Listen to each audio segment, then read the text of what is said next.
Hello friends. बहुत से clients या बहुत से लोगों को ऐसा लगता है कि जब मेरी इनकम नहीं है तो मुझे आईटीआर भी फाइल नहीं करना है, क्योंकि जब मेरी कोई इनकम ही नहीं हो रही है तो मैं आईटीआर क्यों फाइल करूं।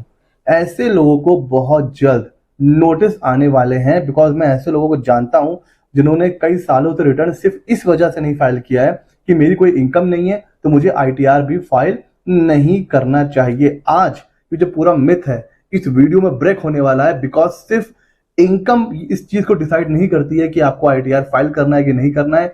बहुत से अदर फैक्टर भी होते हैं जिसके बाद आप डिसाइड करते हो कि आपको आईटीआर फाइल करना भी है कि नहीं फाइल करना है। जैसे अब क्लाइंट से कभी किसी बात करो, सर लास्ट ईयर तो मेरा रिफंड था तो मैंने आईटीआर फाइल किया था, अब तो मैं रिटायर हो गया हूँ और अब मेरी कोई इनकम ही नहीं है सर, मेरा तो बिजनेस जीरो चल रहा है, कोई इसमें टर्नओवर नहीं हो रहा है सर, तो मुझे तो इनकम जो आईटीआर है वो फाइल करना ही नहीं है।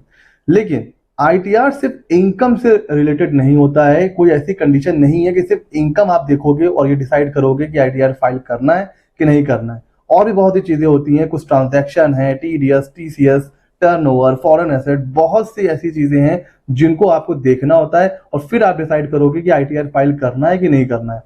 तो देखिए, जो एग्जेम्पशन लिमिट होती है, पहले तो ये देख लीजिए, जो एग्जेम्पशन लिमिट होती है वो सिर्फ इंडिविजुअल और एचयूएफ के लिए होती है। कंपनी, फॉर्म, एलएलपी, इनके ऊपर कोई भी ऐसी कोई लिमिट नहीं है कि जब इससे इनकम क्रॉस करेगी फिर आपको जो है आईटीआर फाइल करना है।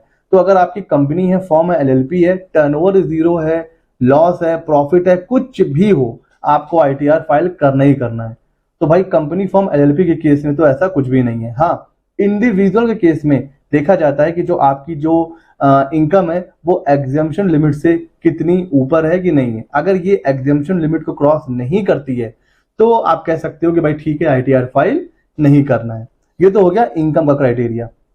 लेकिन अब आपके पास कोई क्लाइंट आया या आप खुद हो, आपने देखा कि आपकी जो इनकम है वो एग्जेम्पशन लिमिट से बहुत कम है, क्रॉस नहीं कर रही है, तो क्या आप सीधे आप डिसाइड करोगे कि भाई इनकम जो आईटीआर है वो हमें फाइल करना है कि नहीं करना है। तो देखिए, ठीक है, इनकम देख के लग रहा है कि हमें आईटीआर फाइल नहीं करना है, लेकिन फिर हमें और चीजें चेक करनी पड़ेंगी। अदर चीजें सर क्या क्या है? अगर आपका करंट अकाउंट में पूरे साल का डिपॉजिट 1 करोड़ को क्रॉस कर गया, आईटीआर फाइलिंग मैंडेटरी है, चाहे आपकी इनकम हो या ना हो।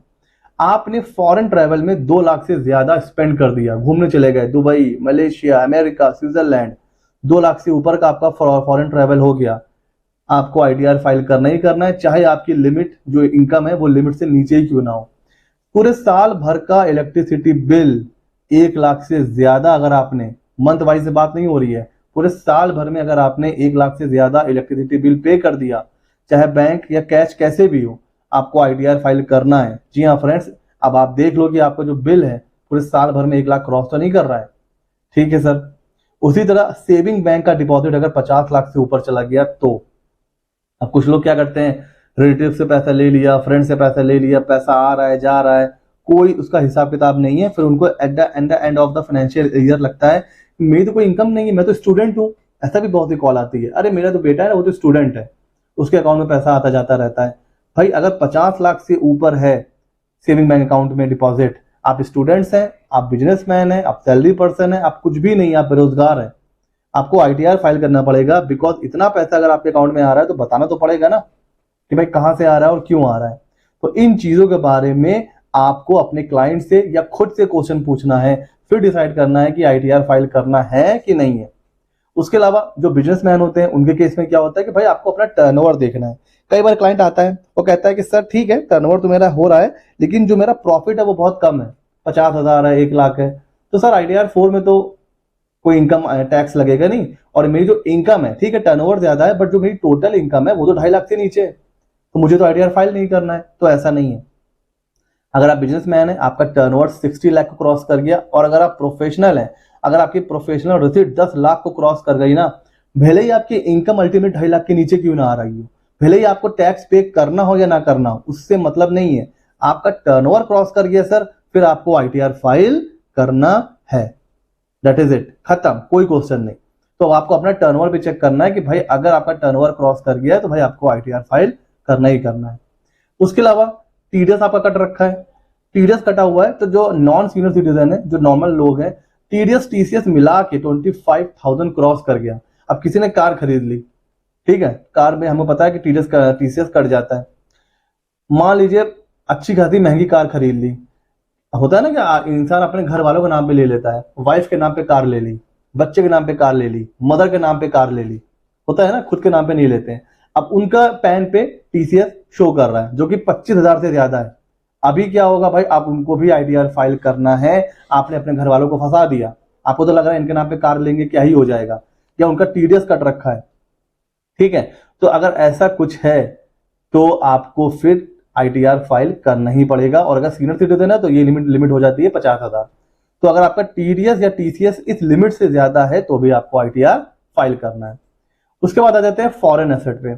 अगर आपका फॉरेन में किसी अदर कंट्री में अदर देन इंडिया कोई फाइनेंशियल इंटरेस्ट है, कोई एसेट है, फाइनेंशियल इंटरेस्ट मतलब कोई, मान लीजिए आप किसी फॉरेन कंपनी में डायरेक्टर हैं, पार्टनर हैं, ठीक है, 20% से ऊपर के, या वहां पर आपकी कोई एसेट है, घर है, परिवार है, कार है, कुछ भी है, तो अगर फॉरेन एसेट है आपको आईटीआर इंडिया में फाइल करना ही करना है। आप किसी बैंक में, आपका वहां पर कोई बैंक खुला हुआ है, कुछ लोग ऐसे भी होते हैं, पहले कभी फॉरेन किसी कंट्री में जॉब कर रहे थे, अब वापस आ गए इंडिया में, अब वहां पर पूरा बैंक अकाउंट वगैरह सब जीरो बैलेंस है, लेकिन चल रहा है।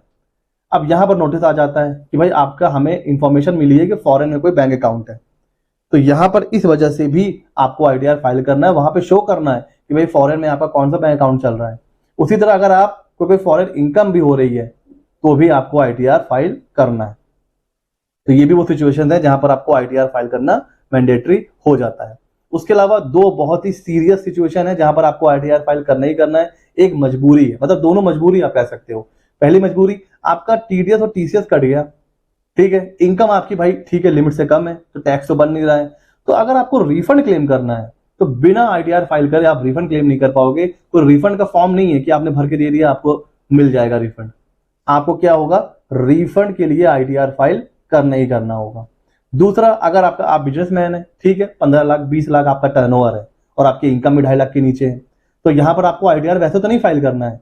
क्यों? क्योंकि टर्नओवर की लिमिट कितनी है सर, 60 लाख, इनकम की लिमिट कितनी है सर, 2.5 लाख या फिर 4 लाख, ठीक है, जो भी है ओल्ड रिजीम न्यू रिजीम, तो उस हिसाब से तो आपको आईटीआर नहीं फाइल करना है। लेकिन अगर लॉस है और आप चाहते हो उस लॉस का फायदा आपको आने वाले सालों में हो, अब मान लीजिए आपका लॉस है 5 लाख का, तो अगर वो कैरी फॉरवर्ड होगा नेक्स्ट ईयर और नेक्स्ट ईयर आपकी इनकम है 5 लाख की, तो उस साल 5 लाख का जो लॉस है ना सेट ऑफ हो जाएगा, तो आपकी इनकम कितनी हो जाएगी, 0। तो अगर आप लॉस को कैरी फॉरवर्ड करना चाहते हो, उसका बेनिफिट लेना चाहते हो, तो भी आपको आईटीआर टाइमली फाइल करना पड़ेगा। तो ये दो मजबूरियां हैं, इसके लिए भी आपको आईटीआर फाइल करना है, ठीक है सर। तो ये वो सारी सिचुएशन है सर जिसको अगर वो ट्रिगर कर गई तो फिर आपको आईटीआर फाइल करना है। और 2.5 लाख की जो लिमिट है, 4 लाख वाली एग्जम्पशन लिमिट, उसको भूल जाइए। तो पहले तो लिमिट चेक कर लीजिए, फिर आपको क्या देखना है, भाई कोई कंपनी है, फॉर्म है, एलएलपी है, बिना किसी लिमिट, बिना किसी क्वेश्चन के कंपनी फॉर्म एलएलपी है, आईटीआर फाइल करना ही करना है। करंट डिपॉजिट 1 करोड़ से ऊपर हो रहा है, फॉरेन ट्रैवल 2 लाख से ऊपर खर्चा कर रहे हो, बिजली का बिल 1 लाख से ऊपर दे रहे हो, बिजनेस टर्नओवर 60 लाख से ऊपर है, प्रोफेशनल रिसीट 10 लाख से ऊपर है, टीडीएस टीसीएस कट रखा है, नॉर्मल केस में 25,000 और सीनियर सिटीजन केस में 50,000, और सेविंग बैंक का डिपॉजिट है 50 लाख से ऊपर, या फिर आपको क्लेम करना है लॉस या रिफंड। इन सारी सिचुएशन में आपको आईटीआर फाइल करना पड़ेगा। तो ये सोचना कि भाई मेरी टैक्सेबल इनकम तो कम है, अब मुझे आईटीआर फाइलिंग से एग्जेम्पशन मिल गई है, मुझे आईटीआर फाइल नहीं करना है, तो ये बहुत बड़ी गलती है जिससे बहुतों को नोटिस आता है और फिर उनको आईटीआर फाइल करना पड़ता है। तो नोटिस का वेट करना ही क्यों है, आप अपने ट्रांजैक्शन को चेक करिए और अगर इसमें कुछ भी ऐसा वैसा आ रहा है तो आईटीआर फाइल करिए। आईटीआर फाइलिंग स्टार्ट हो चुकी है, लास्ट डेट 31 जुलाई है, जो बिजनेस वाले हैं उनकी 31 अगस्त है और जो टैक्स ऑडिट वाले हैं उनकी हो जाएगी अक्टूबर 31। तो ये था वीडियो उनको अवेयर करने के लिए जिनको लगता था कि भाई इनकम नहीं है तो आईटीआर नहीं फाइल करना है। कैसा लगा वीडियो जरूर बताइएगा। ऐसे ही मजेदार वीडियोस के लिए हमें चैनल को सब्सक्राइब कर लीजिए। मिलते हैं अगले नॉलेजेबल वीडियो में।